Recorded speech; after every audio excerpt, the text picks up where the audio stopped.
السلام عليكم ورحمة الله وبركاته. أهلا بكم في قناتنا دي زد فوتبول.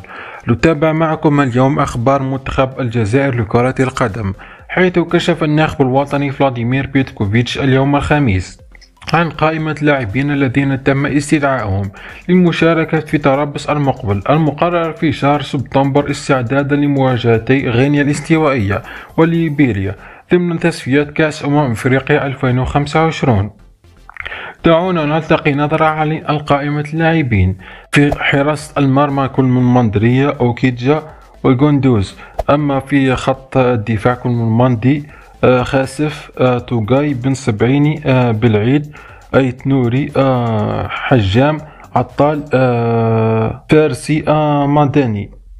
أما في خط الوسط ميدان كل من زروقي بن ناصر وبوداوي وزرقان بن زية عوار وسعيود.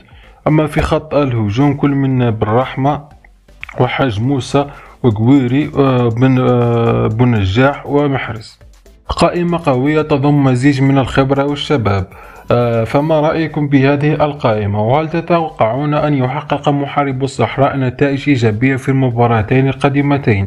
شاركونا آراءكم في التعليقات، ولا تنسوا الاشتراك في القناة وتفعيل الجرس ليصلكم كل جديد، ونلتقي في فيديوهات أخرى إن شاء الله.